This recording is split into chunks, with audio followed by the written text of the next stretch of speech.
So now that we have defined our first Spring project, let us move forward and see how we define a controller. So the first thing we will do is go to our source packages and create a new package. So I will create a new package, say com.edufect.spring, and the naming convention is that we typically keep our website name in reverse at the start of a package name. So the website name for Edufect is edufect.com, so which is why the package is com.edufect. Whatever we want to call it. And the reason behind this is that because website names are unique, hence the package name will not kind of will be unique and it will not be the same as with any other company. So now that I have created my package, I will just create it, and within this package we will create a new Java class, and let us say we call this class as controller1. So we have created a new class controller1 and we will add an annotation to it. So what is the annotation we would add? The annotation we will add is @controller. So using control space I got it, and I have added the annotation @controller, which means this will act as a controller. And now within this class we will create, and we will just do another annotation @request mapping. So @request mapping, and the value we will give is equal to \index. So what we want to do is that whenever we use calling the JSP index, this is the controller we want to use, and that is how we will define it. So now we will say public model and view servlet. So we will choose .servlet. So public model and view, and we would say give it a name. Let's call it welcome, this method. And in this method what we would do is we will create a new object of model and view. So let us say model and view m1 is equal to new model and view, and we need to give it a parameter. So we need to give it the parameter as to the name of the JSP we wanted to get mapped to, and here we will give it index. So now once we give it index, we also want to say that when this JSP is getting fired, we want to pass a parameter to it. So how do we do that? We will say m1, which is this model and view, dot add object, and we will get the attribute name. So let us say we want to give it the name student is the name of our parameter, and we want to give it the value, say James, and we will then just return m1. So what we have done here is that when it comes to index, this is our controller which will get fired, and we will return this model and view index, which is the name of our JSP, and in that we have added this object, the name of which is name student, and the value is James.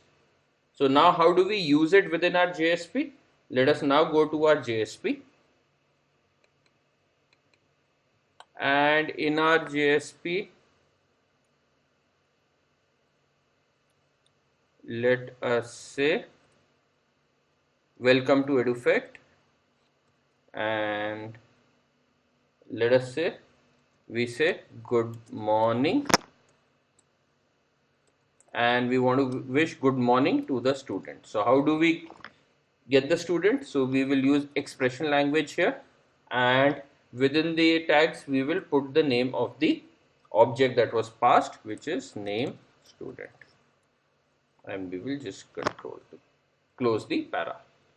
So now what we have done here is, so this was the name of the object we had added in our controller, and using the expression language. So this is the keyword or the symbol for the expression language, the dollar and the curly bracket, and within that we have given it. So this should now print good morning James. So now we need to link all of them. So we will go to that dispatcher servlet, and within the dispatcher servlet we will just do a few pieces. So we will just delete this part of it, we do not need it. We'll keep the view resolver and we will delete the rest also. So now that this is where we are, so what we will now do is we will add a component scan, and the way to do it is we will say context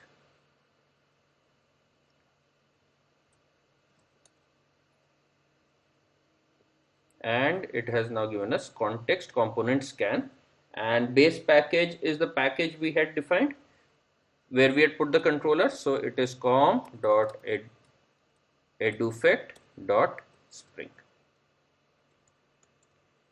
So what are we defining here? We are defining here that it should scan this package for all the controllers. So it's doing a, which is referred to as a component scan, and it will now scan all of it. We also need to add a few parameters to our exercise scheme location. So here, just because we have added this context, so we will need to add a few values, and the way we would do it is we'll just copy this, which is about with the values tx. So you can see tx here. We've just copied it and I will just paste it here, and first thing I'll do is I'll remove this quotes so that it's now within this quotes, and here what I will do is I will replace all the tx with context.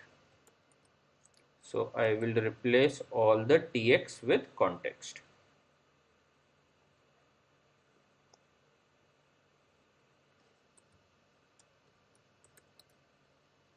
So this is where we are just doing an include of all our definitions. So I have replaced all the tx in the new one that I copied with context.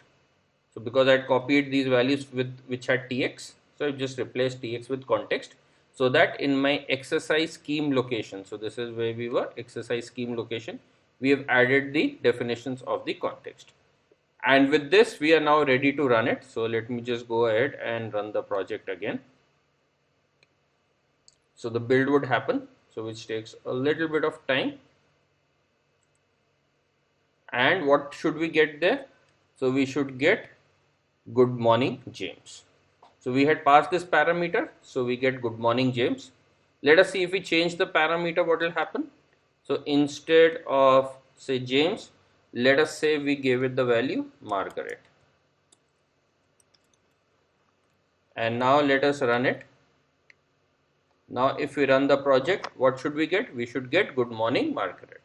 So let us see what do we get here. And we have gotten good morning Margaret. So let us now just recap what we did here. So we have defined a controller, controller 1, and what is it doing? It is mapping it to index. And what does index here refer to? So we were calling index.htm. So it is referring to the JSP we're trying to call here. We were calling an HTM. So how is it getting matched to the JSP? So that is a question we have. So what we have done in our web.xml is we have matched the dispatcher to our star.htm. And what have we done in our dispatcher servlet? We have said in the dispatcher servlet, we have added the prefix webinf/JSP. So webinf/JSP. So that's the folder you can see here, webinf and JSP.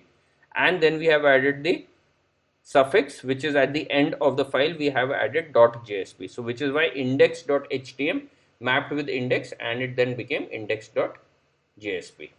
So now what do we do in the controller? We are saying that whenever we are getting this called, we will create the model and view which is referred to by the name index, so which will map to index.jsp, and we are passing it at this object by the name student, which has the value Margaret, and in the index.jsp we are using it, and using expression language we are printing this value. And when we ran it, what did we get? We got that value printed. Okay.